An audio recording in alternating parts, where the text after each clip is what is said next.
La caméra de surveillance de la maison voisine a fonctionné toute la nuit. Elle était dirigée vers sa propre allée, mais son champ de vision incluait également une partie de la rue et la maison d'en face, le 2825 Saratoga Trail. Personne ne savait ce qu'elle enregistrerait. Personne ne l'avait activée intentionnellement. Elle enregistrait simplement ce qui se passait, comme elle le faisait chaque nuit. 5h17 du matin. Un homme sort du garage. Il s'appelle Chris Watts. Il s'approche de son pick-up de service, ouvre la portière arrière et retourne dans la maison. Quelques minutes plus tard, il réapparaît dans le champ de la caméra. Il tient quelque chose dans ses mains. Il le place soigneusement dans la benne. Il ferme la portière. Il rentre à nouveau, puis il revient, et ainsi de suite, plusieurs fois de suite. La qualité de l'enregistrement ne permet pas de distinguer ce qu'il transporte exactement.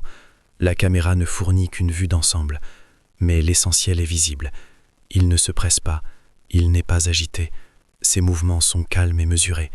Il agit comme s'il accomplissait une tâche professionnelle ordinaire. Chacune de ces sorties de la maison est marquée par un horodatage. Les minutes s'additionnent pour former une longue séquence ininterrompue. Le chargement complet dure environ 30 minutes. C'est trop long pour des préparatifs matinaux. Trop long aussi pour une agitation fortuite. Tout ressemble à un processus divisé en étapes. 5h46 du matin. Le pick-up quitte l'allée. Chris se dirige vers un site de la compagnie pétrolière Anadarko Petroleum, où il travaille comme opérateur. Le trajet dure environ 45 minutes.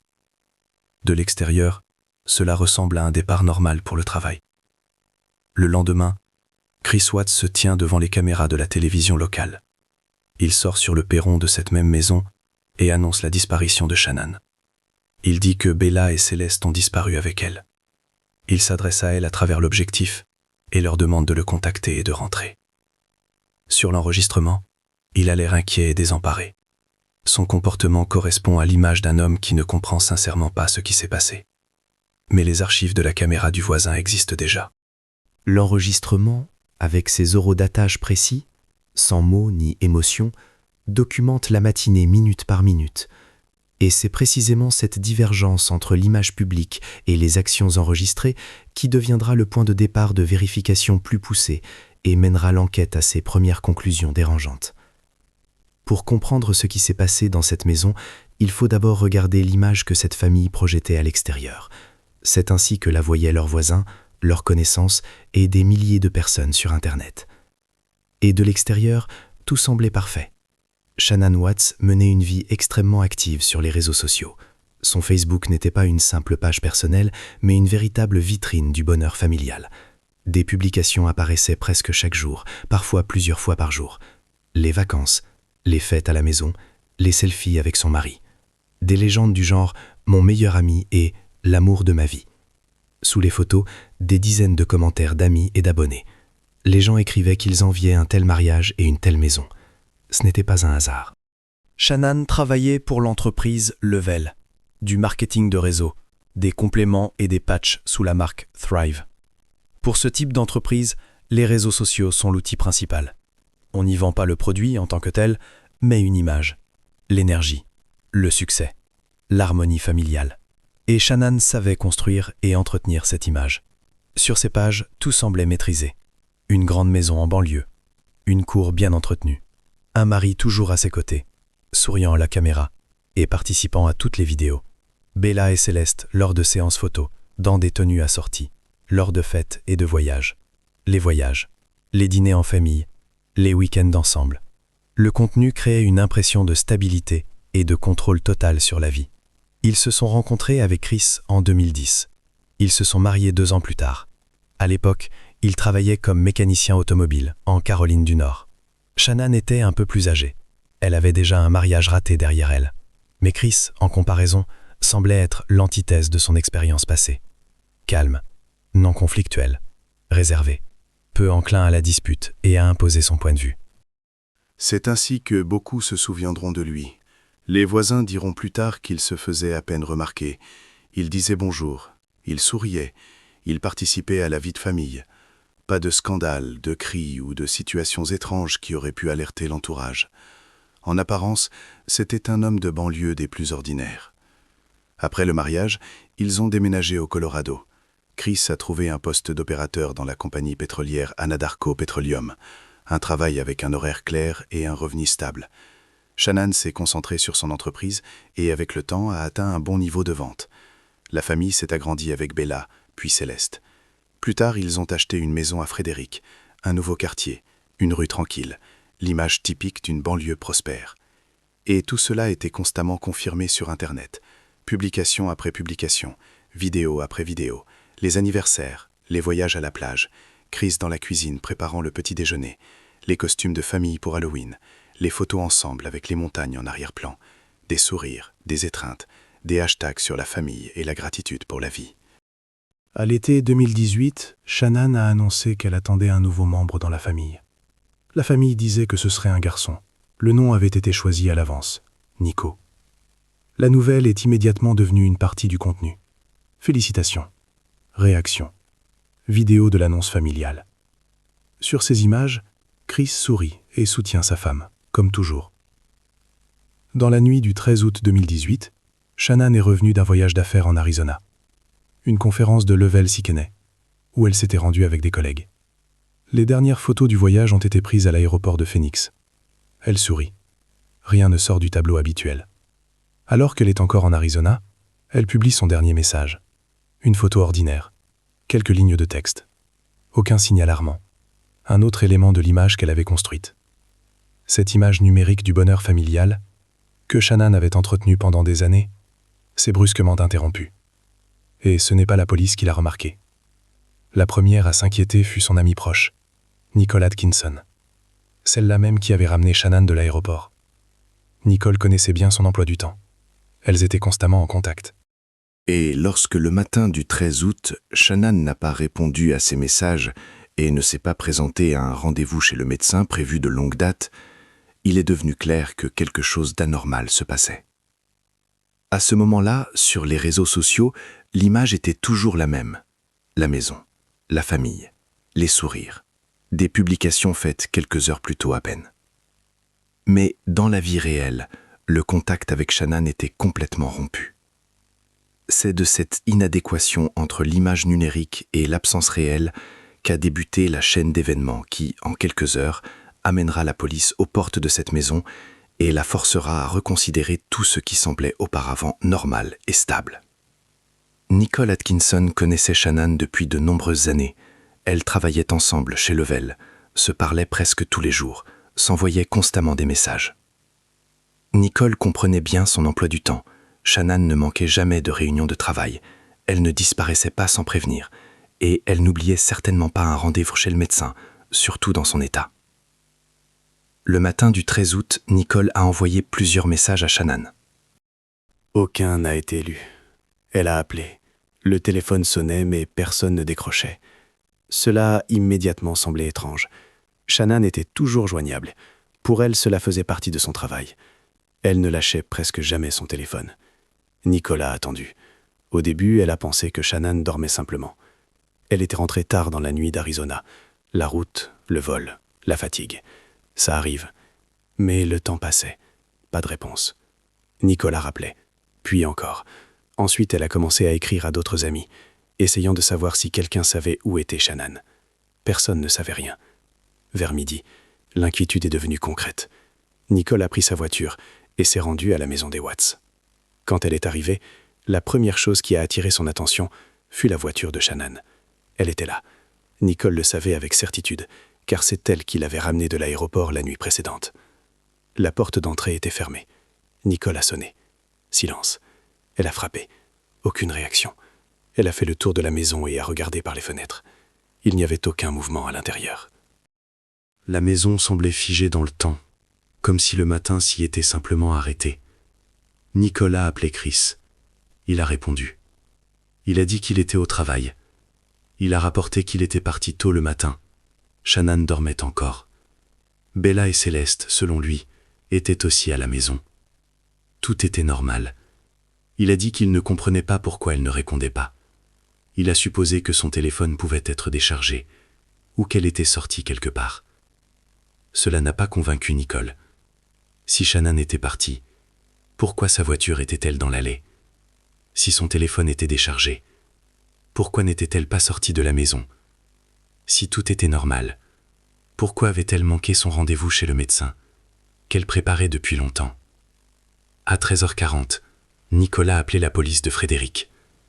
Elle a signalé que son ami ne donnait plus de nouvelles, que ce n'était pas son genre, et que la situation était très préoccupante. Une patrouille a été envoyée à l'adresse. À peu près au même moment, Chris a quitté son travail et est rentré chez lui. Il est arrivé presque en même temps que les policiers. Ensemble, ils se sont approchés de la maison. Nicole est restée à l'extérieur. À l'intérieur, tout semblait calme. Aucune trace d'effraction. Les choses étaient à leur place. La maison ne donnait pas l'impression d'un lieu que quelqu'un aurait quitté à la hâte. Le lit était fait. La cuisine était propre. Dans le salon, il y avait les affaires de Bella et Céleste. Puis, l'attention s'est portée sur les effets personnels de Shannan. Son téléphone était dans la maison. À côté se trouvaient son portefeuille et son alliance. Shannan ne sortait presque jamais sans ces objets. Le téléphone était son outil de travail et son principal moyen de communication. Ces découvertes ont immédiatement changé la nature des événements. Une telle situation cadrait mal avec la thèse d'un départ volontaire. Une personne dans une telle situation ne quitte pas la maison en laissant son téléphone, son portefeuille et son alliance, et n'emmène pas Bella et Céleste avec elle en laissant leurs affaires à l'intérieur. Chris était dans la maison. Il avait l'air perdu. Il disait ne pas comprendre ce qui se passait.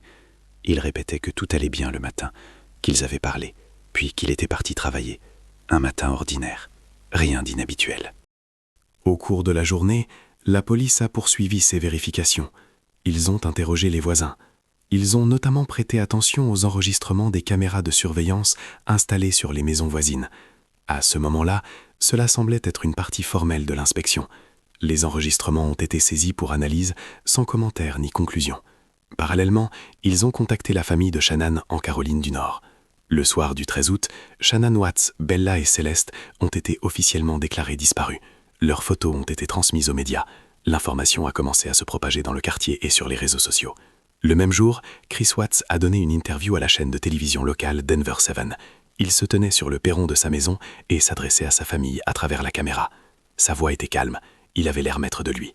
Les enquêteurs qui ont regardé cette interview noteront plus tard un détail. Chris parlait comme s'il ne s'adressait pas à des personnes capables de répondre, mais à des personnes qui n'étaient déjà plus là. Lorsque l'histoire de la disparition de la famille est devenue publique, Chris Watts s'est retrouvé au centre de l'attention. Il n'a pas fui les caméras ni la presse. Le jour même, il est sorti sur le perron de sa propre maison et a donné une interview à la chaîne de télévision Denver 7. Il se tenait calmement. Il regardait droit dans la caméra. Il disait ce qu'on attendait de lui. Il s'adressait à Shannan. Il disait qu'il attendait son retour. Il mentionnait Bella et Céleste. Il répétait que la maison était vide sans elle. Les mots sonnaient justes, de manière posée, sans détails superflus. Mais pour les gens qui commençaient à se plonger plus profondément dans cette histoire, une étrange sensation émergeait. Chris n'avait pas l'air d'un homme dont toute la famille avait disparu quelques heures plus tôt. Il ne bafouillait pas, il ne s'émêlait pas les pinceaux, il n'avait pas l'air déboussolé. Son discours était structuré, comme s'il savait à l'avance quoi dire et dans quel ordre. Plus tard, les enquêteurs reviendront encore et encore sur cette interview, non pas pour les phrases spécifiques, mais pour les intonations. Chris parlait de manière détachée. Comme s'il décrivait la situation de l'extérieur. À ce moment-là, on ne pouvait pas appeler cela une preuve, plutôt un signal interne, qu'on enregistre et qu'on met de côté. Parallèlement, il donnait ses premières explications détaillées à la police. Chris racontait les événements du matin du 13 août. Selon lui, vers 5 heures du matin, il s'est réveillé et a commencé à se préparer pour le travail. Shannan s'est également réveillée. Ils ont eu une conversation difficile sur leur relation. Il a dit avoir avoué son désir de se séparer. Shannan était bouleversée. Après cela, selon Chris, il est parti travailler. Et quand il est revenu plus tard, il n'y avait plus personne à la maison. Cette version semblait convaincante. Les disputes arrivent dans les familles. Les gens partent chez des parents ou des amis pour prendre de la distance. Dans les premières heures, cela ne semblait pas extraordinaire. Mais des détails subsistaient, qui empêchaient cette histoire de tenir complètement la route. Le téléphone de Shannan était dans la maison. Son portefeuille et son alliance s'y trouvaient également. La voiture était dans le garage. Cela ne ressemblait pas à un départ réfléchi, surtout si tôt le matin, et dans l'état où elle se trouvait. Personne n'a contredit Chris, ni ne lui a posé de questions difficiles. Ses paroles étaient simplement consignées. Pendant ce temps, on rassemblait tout ce qui pouvait aider à reconstituer le tableau de la matinée. On parlait aux voisins, on vérifiait les horaires, on regardait qui avait vu du mouvement près de la maison et quand. Un des voisins, Nate Trinistich, vivait en face. Sa maison était équipée d'un système de vidéosurveillance vivante. Les caméras étaient dirigées vers sa propre allée, mais le champ de vision incluait également une partie de la rue, y compris le garage de la maison numéro 2825. Nate a lui-même proposé de montrer les enregistrements. Il avait déjà vu l'interview de Chris et voulait aider. Les enquêteurs sont allés chez lui et ont visionné les archives du petit matin du 13 août. Ce qui est apparu à l'écran ne correspondait pas au récit de Chris. À 5h17 du matin, un homme sort du garage. C'est Chris. Il s'approche de son pick-up de travail, ouvre la portière arrière et retourne dans la maison. Peu de temps après, il réapparaît. Il transporte quelque chose. Le charge dans la benne, repart, puis revient encore une fois. Ses mouvements sont calmes et méthodiques, sans précipitation.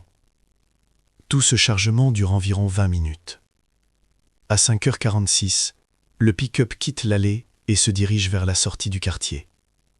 On ne voit pas Shannan sur l'enregistrement. On ne la voit pas sortir de la maison. On ne voit pas d'autres voitures qui auraient pu venir la chercher. La caméra ne filme que Chris et ses actions. Cet enregistrement ne répondait pas à toutes les questions. Mais pour la première fois, il montrait la matinée non pas à travers des mots, mais à travers des faits, avec une heure précise et une séquence d'actions claires. Chris disait qu'il était parti au travail en laissant Shannan, Bella et Céleste à la maison. La caméra montrait un autre matin. Un matin où il retourne plusieurs fois dans la maison et charge quelque chose dans son pick-up bien avant son départ. L'enregistrement de la caméra du voisin a changé le cours de cette histoire. Après cela, on a commencé à regarder Chris Watts sans sympathie. Jusqu'à ce moment, il restait une figure autour de laquelle tout semblait se produire de lui-même. Un mari dont la famille avait soudainement disparu. Un homme dont les paroles étaient crues simplement parce qu'il n'existait pas encore d'autres versions.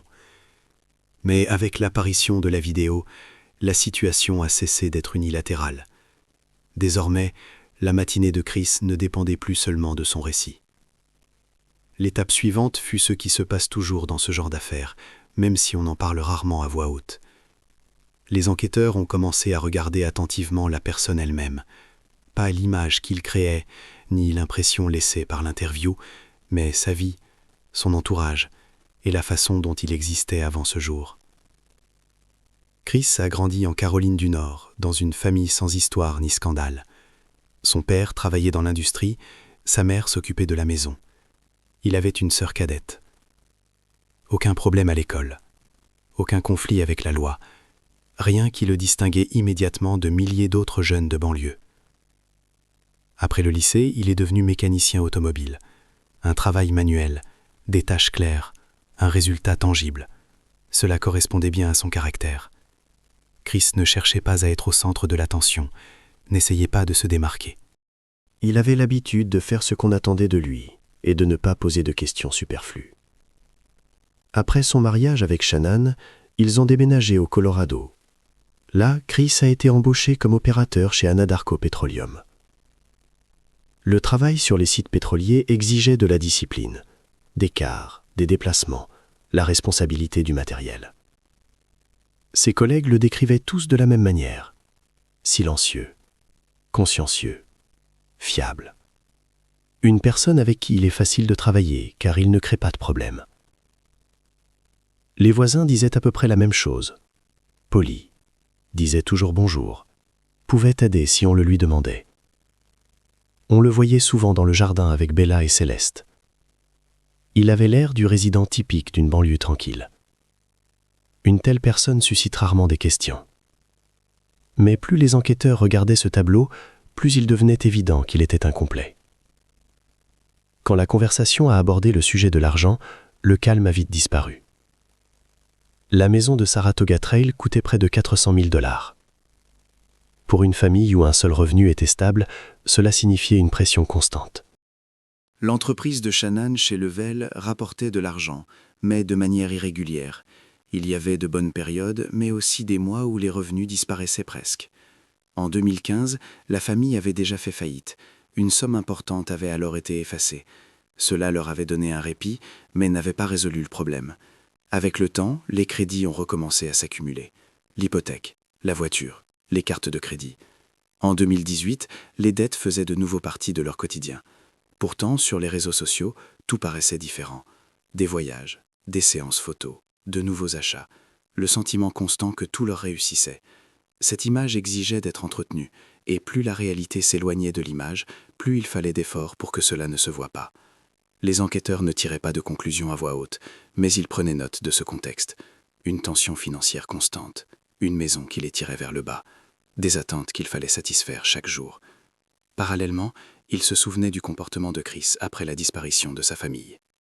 Quand la police est arrivée à la maison, il n'avait pas l'air perdu. Il ne tournait pas en rond dans les pièces. Il n'exigeait pas d'action immédiate. Il répondait calmement aux questions, montrait où se trouvaient les choses, parlait d'une voix égale. Nicole Atkinson racontera plus tard que cela l'avait frappée immédiatement. Elle était arrivée dans un état d'anxiété, s'attendant à voir de la panique. Au lieu de cela, elle a vu un homme qui restait calme et semblait détaché. À un moment donné, il lui a proposé un café, comme si la journée suivait son cours normal. Il y eut un autre moment qui n'est pas passé inaperçu. Pendant qu'on inspectait la maison, Chris a appelé l'établissement que fréquentaient Bella et Céleste. Il a informé que la famille avait disparu et a demandé de régler la question de leur fréquentation future. C'était trop tôt. Quelques heures seulement s'étaient écoulées. Personne ne comprenait encore ce qui se passait, et lui agissait déjà comme s'il n'y aurait pas de retour. Pris séparément, de tels agissements pouvaient encore s'expliquer. Des traits de caractère, le stress, le choc. Mais quand tout cela s'est retrouvé au même endroit, l'histoire ne semblait plus si calme. Le soir du 13 août, une chose était claire.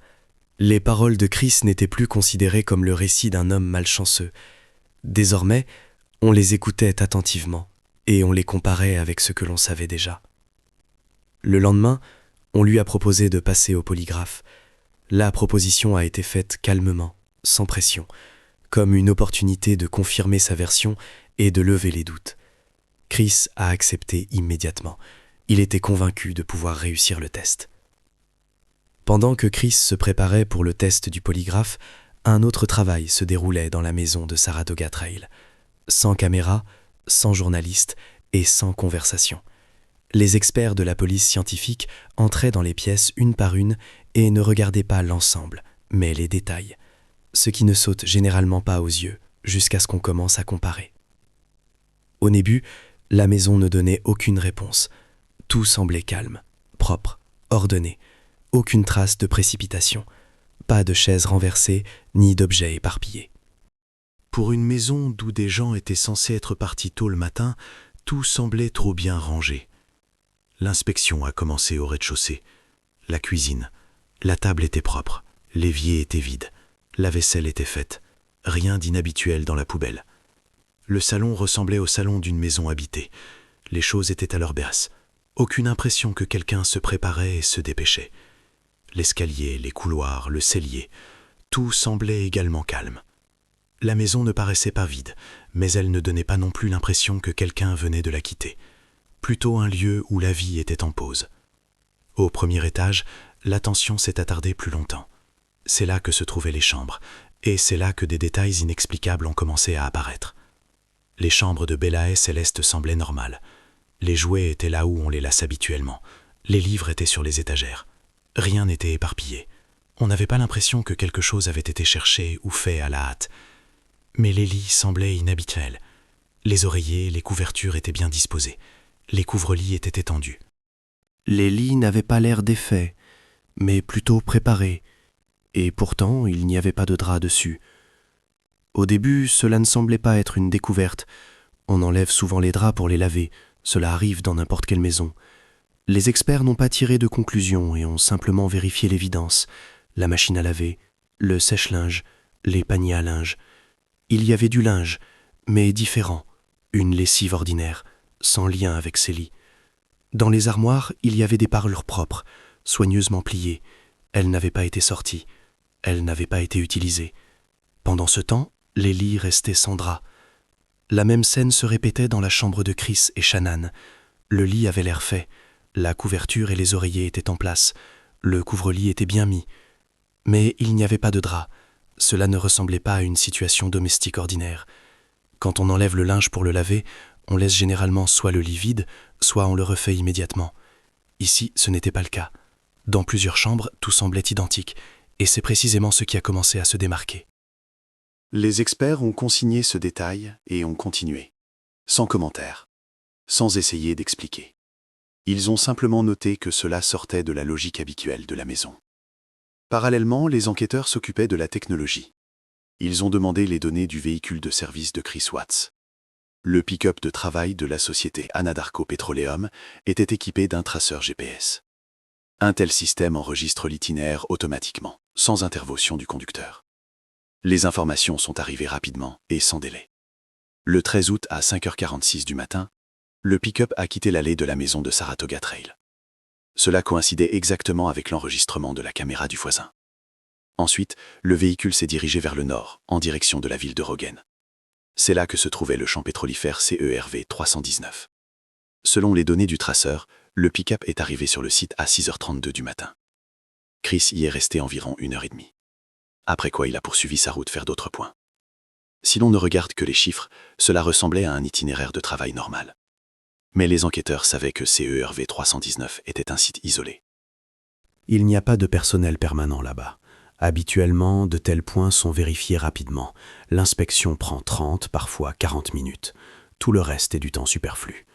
Chris y a passé près du double de temps. Les enquêteurs ont de nouveau visionné l'enregistrement de la caméra du voisin. Ils ont comparé l'heure de chargement du pick-up, le moment du départ, l'itinéraire et l'arrivée sur le site. Tout s'alignait parfaitement, sans lacune ni incohérence. La maison, le petit matin, le chargement dans le pick-up, le trajet vers un lieu isolé, une longue présence sur place, et aucune confirmation de la version selon laquelle Shannan serait partie d'elle-même.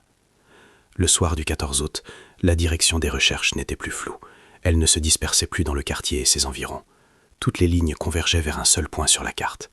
Les documents pour obtenir un mandat ont été préparés immédiatement.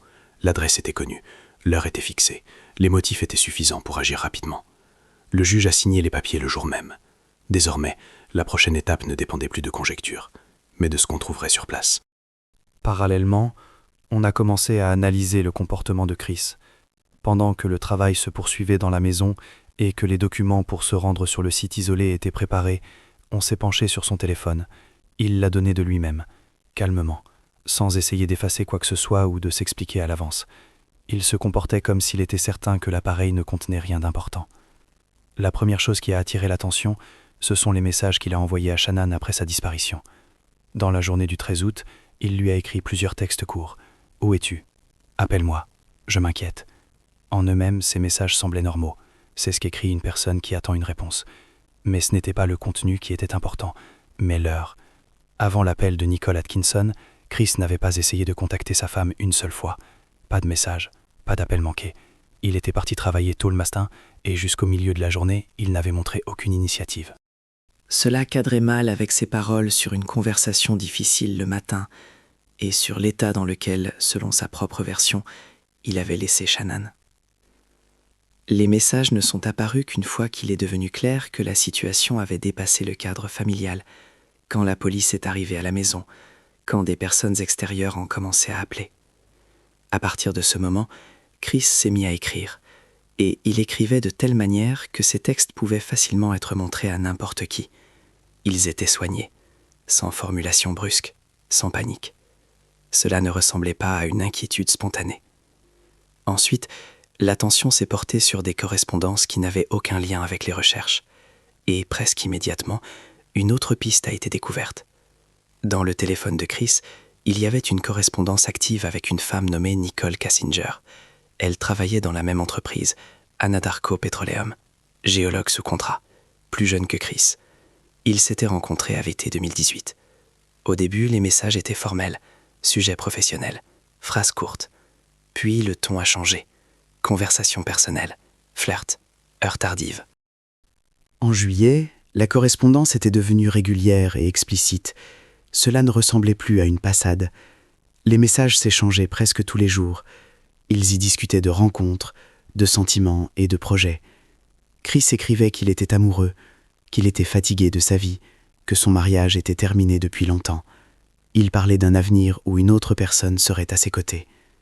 Pourtant, il mentait, systématiquement et sans hésitation. À Nicole Kessinger, il racontait qu'il était sur le point de divorcer de Shannan, qu'ils ne vivaient ensemble que pour les apparences, qu'il n'y avait plus rien entre eux depuis longtemps. Il n'a pas mentionné que la famille allait s'agrandir. Il a simplement effacé ce fait de sa version de la vie. Et Nicole ne le savait vraiment pas. En juillet, ils ont commencé à se voir en secret. Des dîners, des nuits chez elle. Début août, la correspondance s'est encore intensifiée. Ils discutaient de vacances communes, regardaient des options de logement. Nicole cherchait des robes de mariée sur Internet. Ce n'était pas un fantasme, c'était des démarches concrètes. Pendant ce temps, Shannan continuait de publier des photos de famille. Des vidéos, des projets, des sourires. Deux mondes coexistaient en parallèle et ne se croisaient pas. Quand Nicole Kessinger a vu les nouvelles, elle a elle-même pris contact. Elle a accepté de parler, a montré la correspondance, a confirmé la relation. Elle répétait la même chose. Elle ne savait pas que la famille attendait un enfant. Elle n'avait rien à voir avec la disparition de la famille. Les détails et son comportement le confirmaient. Elle n'était pas une participante à ce qui se passait, mais une autre personne que Chris trompait. Pour l'enquête, son témoignage s'est avéré crucial. À la maison, Chris avait une famille, des dettes et des obligations. En dehors de la maison, une autre femme et des conversations sur une nouvelle vie. Un divorce aurait signifié des pertes et la nécessité d'expliquer la vérité à tout le monde en même temps. La correspondance, les mensonges et la liaison secrète dessinaient une toute autre histoire. Le 14 août 2018, Chris Watts s'est rendu au poste de police de Frédéric pour passer un test polygraphique. Il l'a fait volontairement. Il est venu seul, sans escorte et sans avocat. Il a signé les papiers, a traversé le couloir. S'est assis dans un fauteuil, dans une petite pièce sans fenêtre. À ce moment-là, il comprenait déjà qu'on le traitait différemment. Les caméras, le téléphone, les enregistrements, le trajet vers le site isolé. Mais en apparence, Chris restait calme. Il ne discutait pas, ne posait pas de questions superflues, ne semblait pas tendu, plutôt concentré, comme quelqu'un qui s'attend à passer la procédure et à clore le sujet. Le test du polygraphe était mené par Tammy Lee, une spécialiste très expérimentée. Pour elle, c'était une situation de travail ordinaire. Elle a expliqué calmement le déroulement de la procédure, sans pression ni émotion. Tout se passait de manière posée et routinière. Des capteurs ont été fixés sur Chris. Ils enregistraient sa respiration, son pouls et la réaction générale de son organisme aux questions. Rien de mystique. Juste des indicateurs qui changent lorsqu'une personne ressent une tension interne. Au début, les questions étaient neutres. Non. Lieu de résidence. Des faits simples auxquels il était impossible de répondre autrement. Chris répondait avec assurance. Ses réactions restaient stables. La machine enregistrait un fond constant. Puis les sujets ont changé. Les questions portaient sur la matinée du 13 août, sur l'endroit où se trouvait Shannan, sur Bella et Céleste, sur le fait de savoir s'ils savaient ce qui leur était arrivé. Et c'est sur ces questions que le comportement de Chris a commencé à changer. Pas brusquement, ni de manière démonstrative. Il a commencé à respirer plus vite, faisait de courtes pauses avant de répondre, détournait le regard. Ses réactions se répétaient chaque fois que la conversation revenait à sa famille. Le test n'a pas duré longtemps. C'était suffisant pour voir une tendance constante. Quand on a retiré les capteurs, Chris essayait encore de rester calme, mais la tension était devenue visible. Il ne bougeait presque plus, restait silencieux plus longtemps que d'habitude, évitait le contact visuel direct. Après l'analyse des résultats, on lui a annoncé qu'il avait échoué au test. Pas sur une seule question, mais sur tout le groupe de sujets clés. Non pas à cause d'une anomalie isolée, mais à cause de réactions répétées. Pour un homme qui comptait confirmer sa version, ce fut un coup inattendu. À ce moment, Chris n'a pas demandé d'avocat pour la première fois. Il a demandé son père. Ronnie Watts était au Colorado. Il était arrivé en avion dès qu'il avait appris la disparition de la famille. Peu de temps après, il a été conduit au poste de police et introduit dans une salle d'entretien. Le père et le fils sont restés seuls. La caméra a continué d'enregistrer, sans intervention, simplement en filmant ce qui se passait. La conversation avec son père n'était pas un interrogatoire. Ils ont parlé de la famille, de ce qui se passait, de ce que Chris avait déjà dit à la police, de la façon dont tout cela apparaissait de l'extérieur. Et c'est dans cette conversation que Chris a commencé à se comporter différemment. Il ne parlait plus avec assurance et d'un seul trait. Il faisait des pauses, baissait les yeux, s'arrêtait plusieurs fois, comme s'il ne savait pas comment continuer. Les mots qu'il prononçait calmement auparavant lui venaient maintenant avec une difficulté visible. Pendant que Chris était assis dans la salle d'interrogatoire avec son père, les enquêteurs se sont penchés sur une autre partie de cette histoire. Ils ont envoyé l'enregistrement de son interview télévisée à des spécialistes du comportement non verbal. Des personnes capables de lire le langage corporel avec plus de précision que la plupart des gens ne lisent un texte. L'interview pour Denver 7 que Chris a donnée sur le perron de sa maison le soir du 13 août n'a duré que quelques minutes. Pour un spectateur ordinaire, cela ressemblait à une déclaration standard aux informations. Mais pour les experts, ce temps était plus que suffisant. Chaque geste, chaque mouvement des yeux, les courtes pauses et les micro-expressions sur son visage composaient une histoire distincte. Et cette histoire était très différente de celle que Chris tentait de montrer aux journalistes et à la police. La première chose qu'ils ont remarquée était l'absence des signes habituels d'une forte détresse. Quand une personne ne sait pas où se trouvent ses proches, le corps réagit généralement avant les mots. Les épaules s'affaissent, la voix perd de sa stabilité, le discours devient confus. La personne ne peut pas rester en place, change constamment de posture, fait des mouvements superflus. Chris ne montrait rien de tout cela. Il se tenait calmement. Son torse était presque immobile. Ses épaules étaient droites. Sa voix était stable. Pas de tremblement, pas de respiration saccadée. Il avait l'air maître de lui et en contrôle de la situation, comme s'il parlait de quelque chose d'étranger, et non du fait que sa maison s'était vidée en une nuit. Ensuite, l'attention s'est portée sur ses expressions faciales. La vidéo a été examinée image par image, en ralentissant certains moments. Dans plusieurs fragments, lorsque Chris parlait de Shannan, Bella et Céleste, ce qu'on n'attend pas de voir dans une telle situation apparaissait sur son visage. De courts mouvements presque imperceptibles des coins de ses lèvres. Un micro-sourire qui apparaît inconsciemment et disparaît aussitôt. Cela ne ressemblait pas à de la joie, plutôt à la réaction d'une personne qui ressent une tension interne ou un sentiment de contrôle. De telles expressions sont difficiles à détecter sans ralenti, mais ce sont souvent elles qui trahissent la divergence entre ce qu'une personne dit et ce qu'elle ressent réellement. Un autre détail concernait le discours lui-même.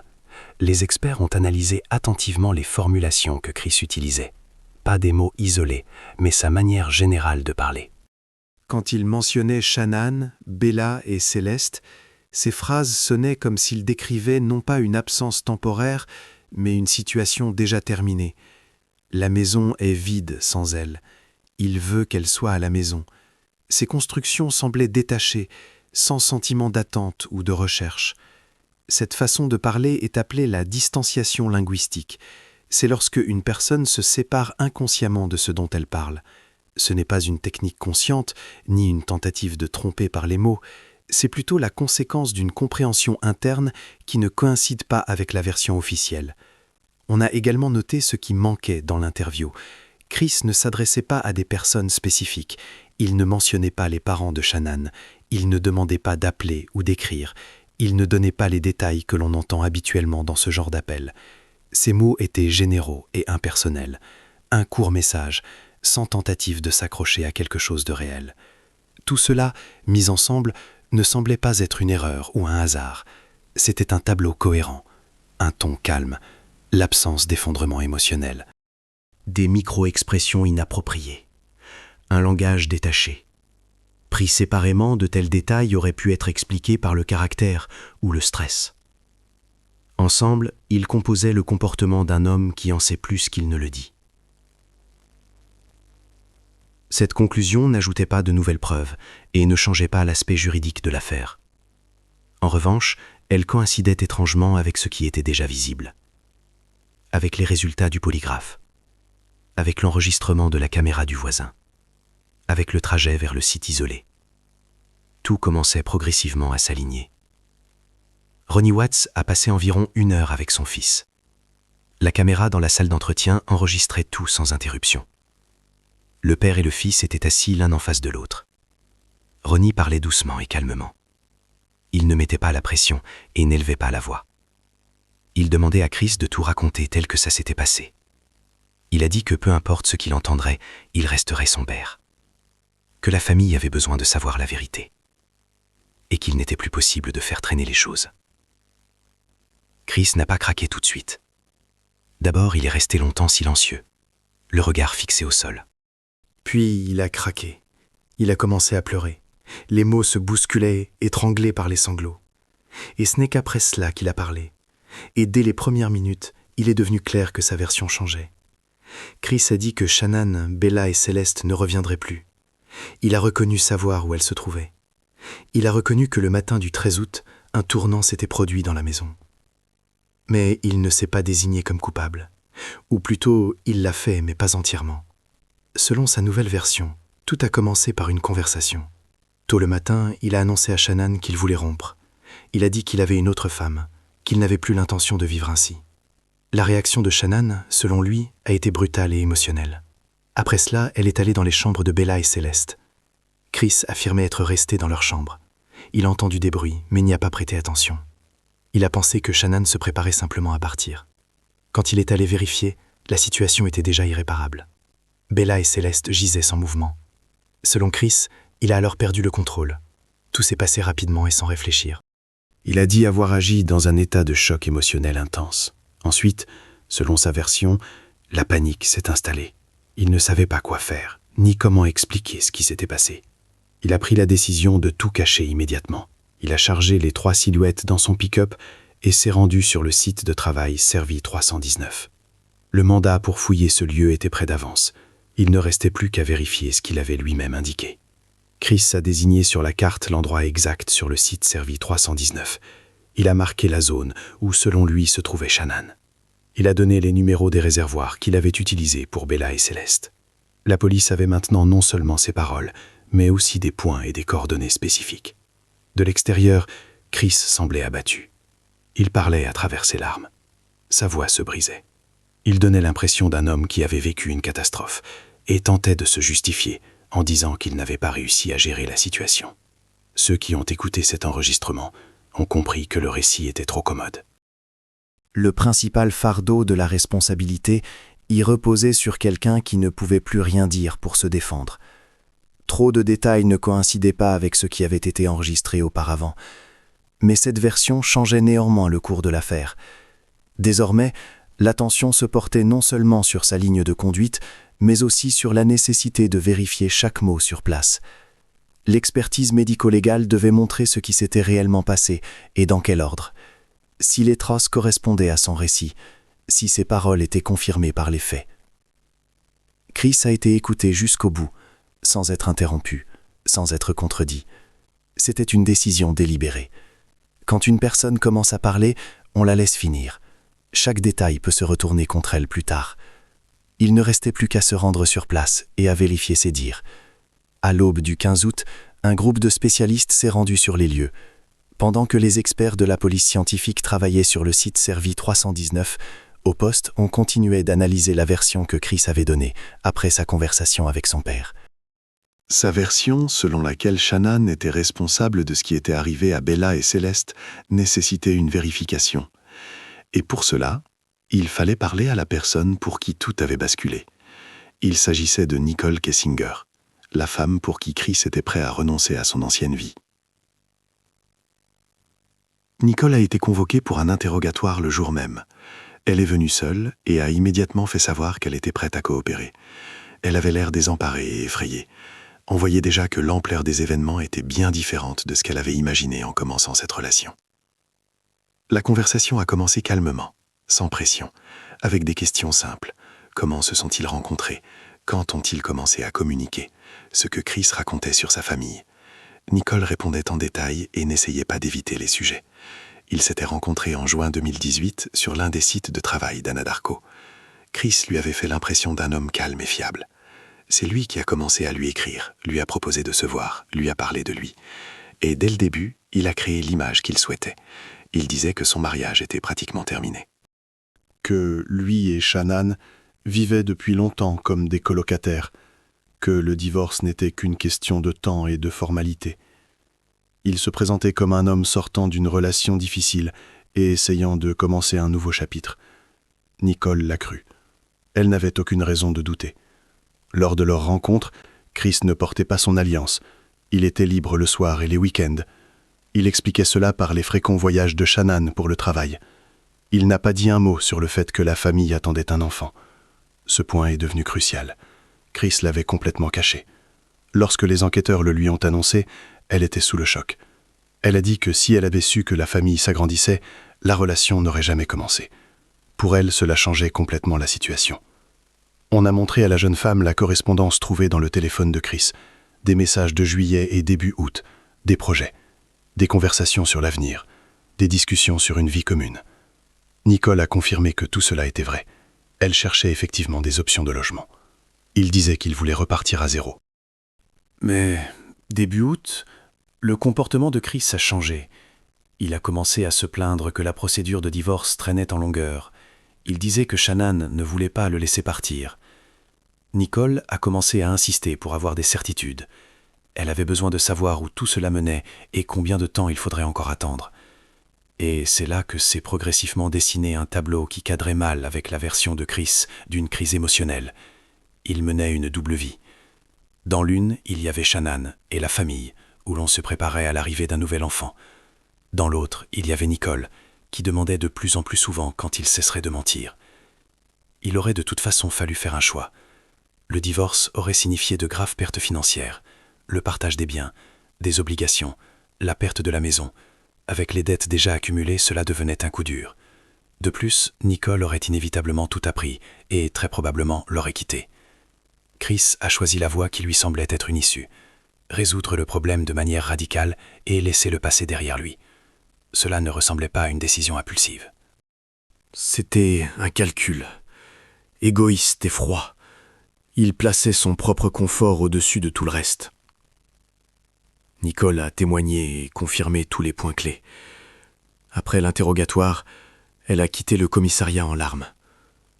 Pour elle aussi, cette histoire a été dévastatrice. Peu de temps après, elle a dû disparaître de l'espace public, changer de nom et déménager. Son témoignage n'a rien révélé de fondamentalement nouveau, mais il coïncidait de manière étonnamment précise avec ce que l'enquête avait déjà révélé. Avec les résultats des vérifications, avec les enregistrements vidéo, avec l'itinéraire de Chris ce matin-là. À ce stade, les enquêteurs disposaient de suffisamment de faits pour ne plus avoir à spéculer ou à construire des versions basées sur des impressions. Tout ce que Chris avait raconté auparavant pouvait désormais être calmement démonté, étape par étape, et mis à l'épreuve. Le témoignage de Nicole, l'itinéraire de la camionnette de service, l'enregistrement de la caméra du voisin, l'échec au polygraphe, son comportement lors des interviews télévisées, les bizarreries dans la maison. Pris séparément, chacun de ces éléments pouvait encore paraître fortuit. Ensemble, ils formaient une histoire dont la version de Chris était constamment exclue. L'interrogatoire était mené par l'un des enquêteurs principaux de l'affaire, Dave Borzouk. Il parlait calmement et sans faire pression. Un tel ton ne donne aucune prise et déstabilise plus rapidement une personne. Chris était assis en face de lui, épuisé, le regard lourd, mais s'accrochait toujours à l'histoire qu'il avait inventée après avoir parlé à son père. Il la répéta de nouveau, presque sans changement. La conversation du matin, la dispute, ce qu'il aurait vu dans les chambres, sa réaction. L'enquêteur ne l'a pas interrompu, il l'a laissé finir. Puis, il a commencé à poser des questions, non pas brusques, mais simples et dérangeantes. Il a rappelé que dans la situation décrite par Chris, les gens se jettent sur leur téléphone, même en état de panique, même sans comprendre ce qui se passe. Ils appellent les services d'urgence, ils demandent de l'aide. Chris ne l'a pas fait, ni sur le moment, ni plus tard. Ensuite, la conversation a porté sur le matin et la route, étape par étape, le départ de la maison, le trajet vers un site éloigné, le long arrêt sur place. Le retour à l'itinéraire habituel. Tout cela demandait du temps, de l'attention et une claire conscience de ses actes. Cela cadrait mal avec le récit d'une perte de contrôle totale. Après cela, la conversation a porté sur le site lui-même. Non pas sur les découvertes ou les résultats, mais sur la manière dont de tels endroits sont conçus.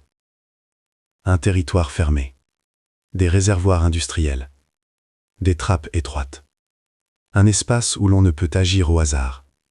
Chaque mouvement y exige des efforts et un calcul. Cela ne ressemble pas aux agissements chaotiques d'une personne qui n'a pas conscience de ce qu'elle fait. Chris écoutait, la tête baissée. Ses réponses devenaient de plus en plus courtes. Là où il y avait auparavant des phrases toutes faites, des silences apparaissaient. Il disait de plus en plus souvent qu'il ne se souvenait pas ou ne pouvait pas expliquer. L'histoire qu'il répétait commençait à s'effriter entre ses nains. L'enquêteur lui a également rappelé l'autre facette de sa vie. La femme avec qui il faisait des projets. Les conversations sur le divorce qui avaient eu lieu bien avant ce matin-là. Le fait que la famille attendait un nouvel enfant, ce que personne de l'autre côté ne savait, tout cela s'accordait mal avec la version d'une crise soudaine. Pendant que la conversation se poursuivait, une équipe travaillait déjà sur le site, au point que Chris avait indiqué plus tôt. Sans commentaire ni conclusion, simplement en vérifiant ses paroles, étape par étape. À un moment donné, il a simplement cessé de parler. Il est resté assis, le regard fixé sur la table, et n'a plus essayé de continuer. Un silence s'est installé dans la pièce, un silence que plus rien ne pouvait combler. Sa version ne s'est pas terminée parce qu'on avait prouvé qu'elle était fausse. Elle s'est terminée avec son silence. Servi 319 est un lieu éloigné des zones résidentielles, entouré uniquement de rares bâtiments techniques, de réservoirs de pétrole et de plaines arides. En temps normal, des véhicules s'y rendent, effectuent leur travail et repartent, sans attirer l'attention ni laisser de traces. L'équipe de recherche est arrivée tôt le matin. Ils avaient des coordonnées, du matériel, et savaient par quelle parcelle commençait le travail. Un territoire vide. Dans l'air, une forte odeur d'hydrocarbures. Le travail a commencé au point qu'il avait indiqué en premier. Une petite parcelle près d'anciennes canalisations. Le sol y paraissait différent, remué. Sa densité n'était pas la même que sur le reste du site. Quelques coups de pelle prudents, prise de photos, coordonnées. Tout se déroulait selon la procédure. C'est à cet endroit qu'on l'a trouvé. Près des réservoirs, dans un creux peu profond, enveloppé dans un drap, pris sur le lit de la maison de Saratoga Trail. Cette découverte a immédiatement relié la maison et le site Servi 319.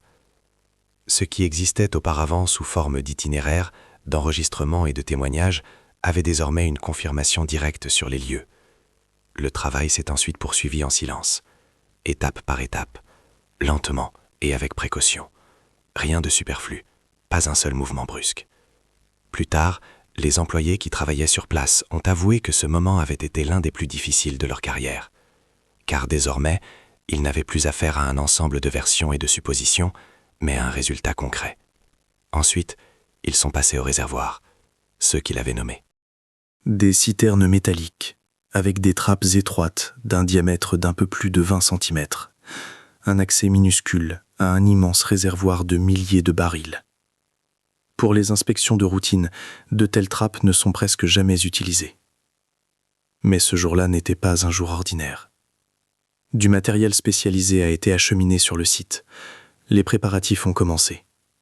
Pompage du contenu, contrôle des odeurs, combinaison de protection. Tout s'est déroulé comme il est d'usage sur les sites techniques lors de travaux avec des substances dangereuses. Il était déjà clair qu'il ne s'agissait pas d'une opération standard. La trappe a été ouverte. On a descendu des sondes. Le liquide était épais, sombre, visqueux. On a d'abord retiré un drap, puis un autre. Il est ensuite devenu évident que ce pourquoi ils étaient venus se trouvait à l'intérieur. On a découvert Bella et Céleste. Toutes deux se trouvaient dans les réservoirs qu'il avait indiqués. Toutes deux étaient enveloppées dans les draps qui avaient disparu de la maison. Tout coïncidait dans des détails qu'il était impossible de deviner par hasard. Sans traces étrangères. sans signe de la participation de quelqu'un d'autre. L'opération a duré plusieurs heures. Tenue spéciale, prise de photos, mesures, procès-verbaux. Ceux qui ont travaillé sur place sont racontés plus tard que même des jours après, il restait une sensation d'odeur lourde qui ne s'effaçait pas de leur mémoire. Mais à un moment donné, les odeurs ont cessé d'avoir de l'importance. On ne travaillait plus qu'avec ce qui pouvait être documenté et vérifié. Lorsque le travail sur le site a été terminé, les spécialistes ont consigné l'essentiel. Toutes les trois se trouvaient là depuis un temps prolongé. Il n'y avait aucun signe indiquant la possibilité de maintien des fonctions vitales. Leur état permettait de conclure sans équivoque à la cause de ce qui s'était passé. À ce stade, la version d'une tragédie accidentelle ou d'un acte de panique n'était plus envisagée. Plus tard, après l'achèvement des procédures initiales, l'expertise médicale a confirmé un autre détail important. La famille attendait effectivement un nouveau membre. C'était un fait établi, et non une supposition. Le prénom du futur membre de la famille avait déjà été discuté. Nico. Ces conversations étaient très récentes. Après la matinée du 13 août, elles avaient perdu toute signification.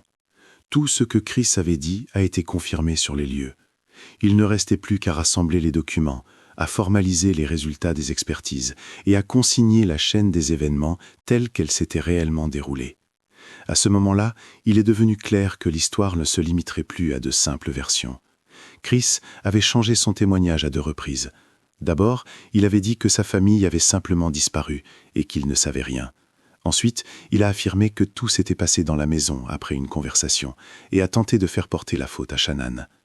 Les 2 histoires se sont effondrées face aux faits, mais il manquait encore une pièce importante du puzzle. Il fallait entendre non pas une nouvelle version schématique, mais un récit cohérent. Comment lui-même construisait cette nuit du début à la fin, sans saut ni justification. Chris était en isolement depuis plusieurs mois et comprenait une chose simple, il ne pourrait plus faire traîner les choses. Ses paroles précédentes ne fonctionnaient plus. Elle n'expliquait pas ce qui avait été trouvé sur le site, ne coïncidait pas avec les itinéraires, ne cadrait pas avec les détails. Cette conversation n'a été une surprise pour personne, et surtout pas pour lui.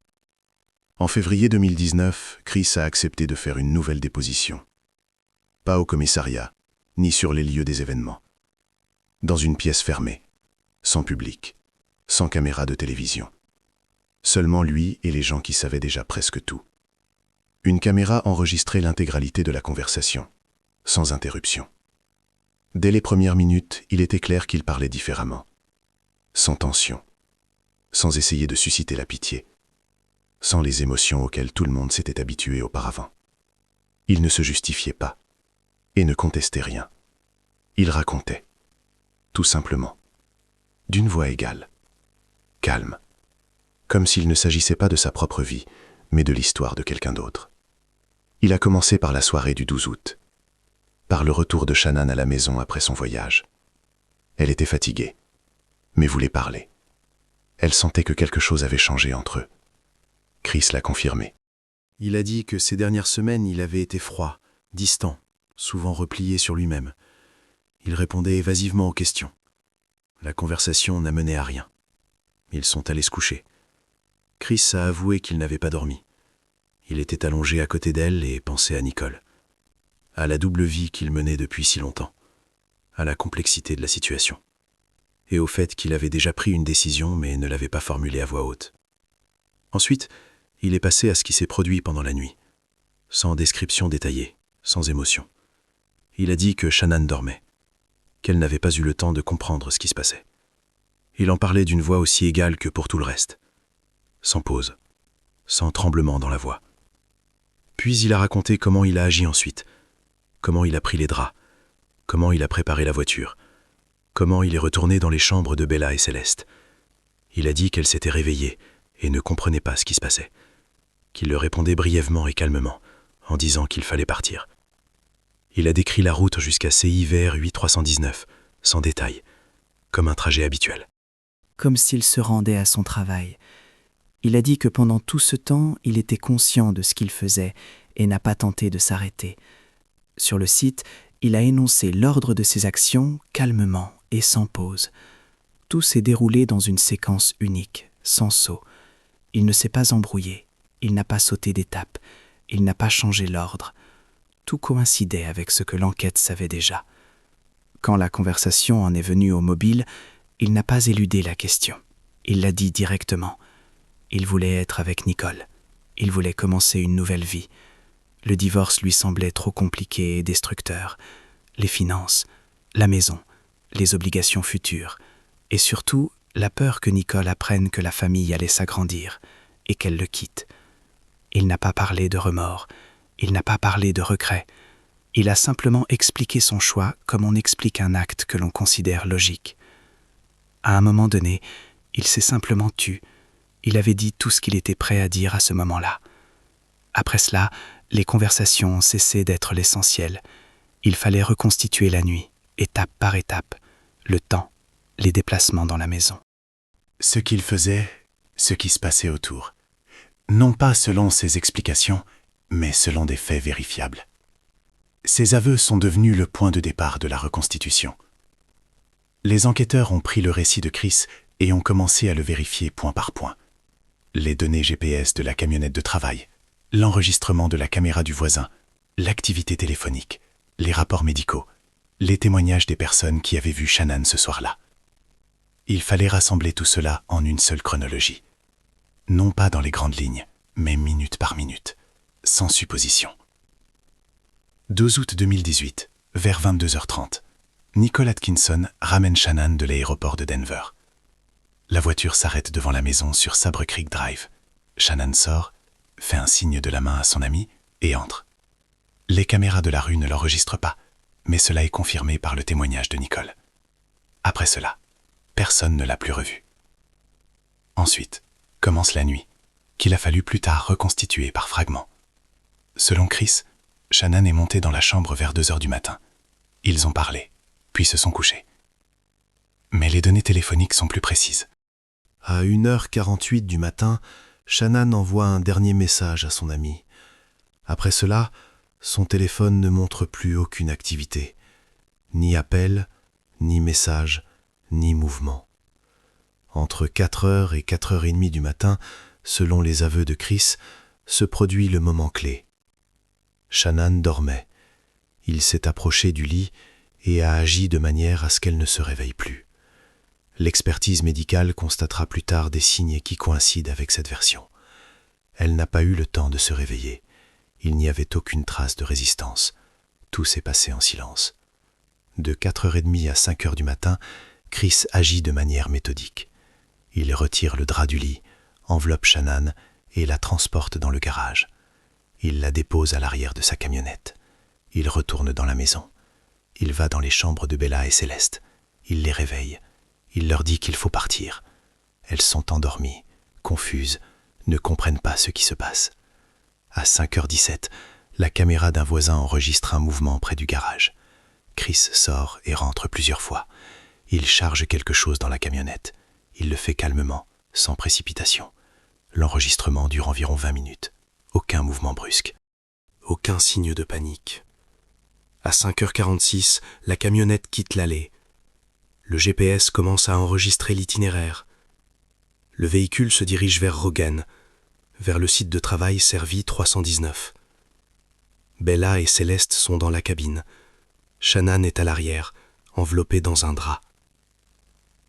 À 6h32, la camionnette arrive sur le site. Ceci est confirmé par les données GPS. Chris se gare près des réservoirs.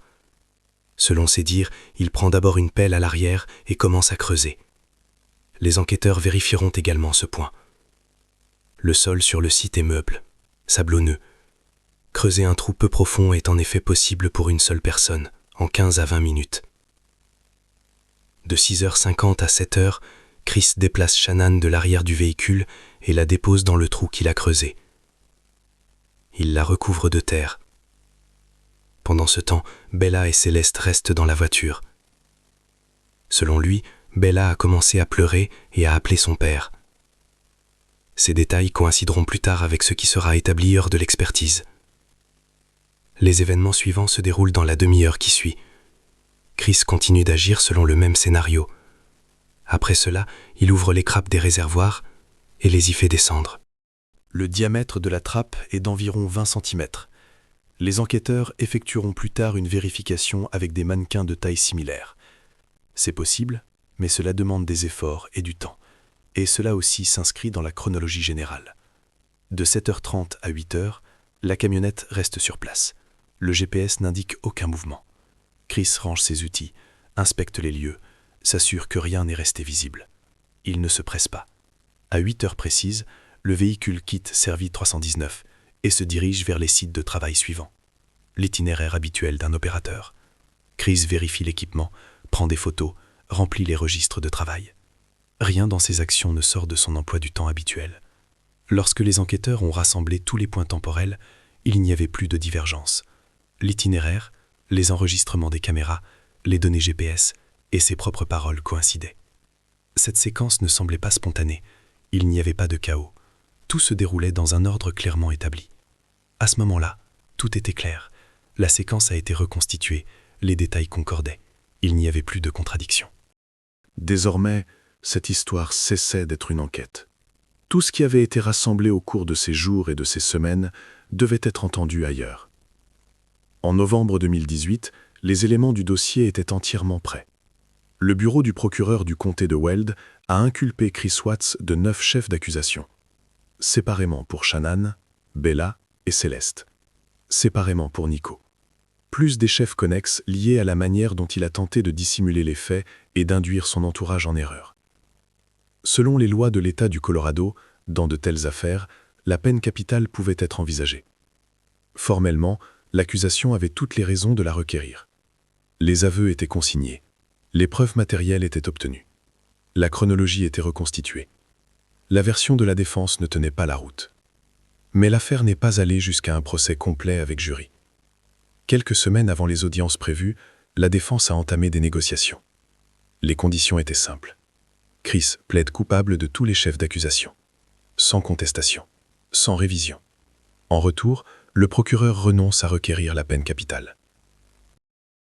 À la place, la réclusion à perpétuité sans possibilité de libération conditionnelle. Pour l'accusation, cela signifiait clore l'affaire sans un procès public de plusieurs mois. Pour la famille de Shannan, cela signifiait éviter un nouvel examen de tous les détails dans une salle d'audience. Après consultation avec les parents de Shannan, la décision a été prise d'accepter l'accord. 6 novembre 2018. Tribunal du comté de Weld. Chris Watts est assis à la table de la défense en tenue de prisonnier, les mains menottées. L'expression de son visage est calme, presque détachée, la même que celle qu'on avait vue lors des interrogatoires. Le juge Marcelo Coffes lit les chefs d'accusation, point par point. Après chaque point, la question formelle de la reconnaissance de culpabilité est posée. La réponse est toujours la même, courte, sans émotion, coupable. 9 fois de suite. Après cela, la parole est donnée à la famille de Shannan. Son père parle de sa fille et de ce qui a été enlevé à sa famille. Sans longue phrase et sans chercher à prouver quoi que ce soit. Il regarde Chris et pose une question à laquelle il n'attend pas de réponse. Sa mère parle ensuite.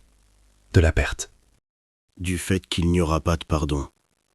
Du fait que la seule chose qu'elle attend, c'est que Chris ne sorte jamais de prison. Le frère de Shannan prend également la parole. Il parle de Bella et de Céleste, de ce qu'elles étaient dans la vie de tous les jours. Brièvement, sans détail. Le silence règne dans la salle. Le juge s'adresse directement à Chris. Il dit qu'il a vu de nombreuses affaires au cours de sa carrière, mais que celle-ci est l'une des plus difficiles. Non seulement à cause de ce qui s'est passé, mais aussi à cause de la manière dont Chris s'est comporté après. Comment il a essayé de se présenter comme une autre personne. Comment il a rejeté la responsabilité et a continué de mentir. Ensuite, la sentence est lue.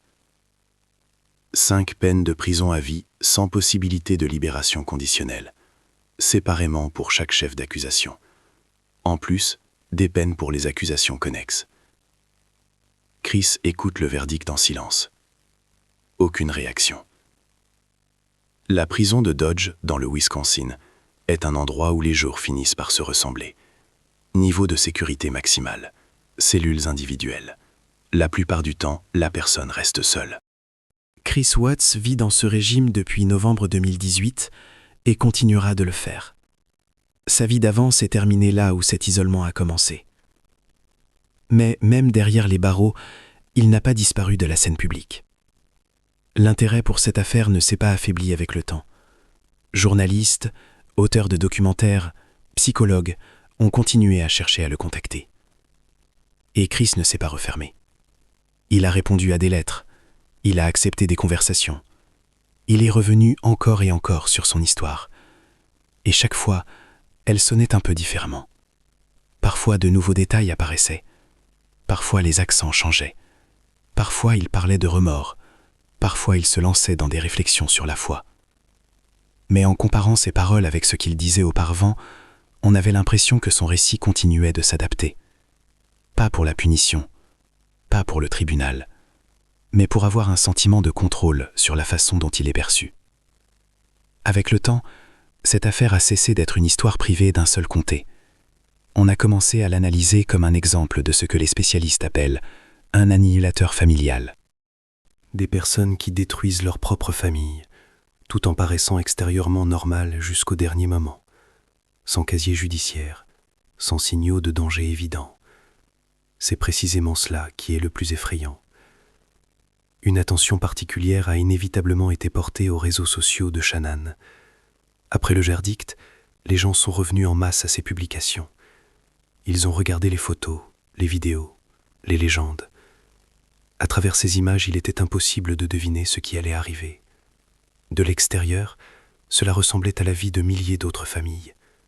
Cela se ressent de manière particulièrement frappante lorsque deux images se côtoient.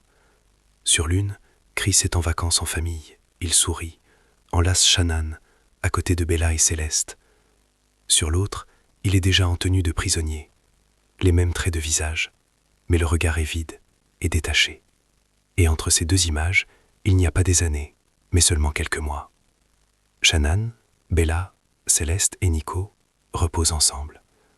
Les gens continuent de venir, de laisser des fleurs, des mots, des jouets. Beaucoup d'entre eux n'ont jamais connu cette famille, mais ils se sont souvenus de cette histoire. Parce qu'elle a semblé trop longtemps ordinaire.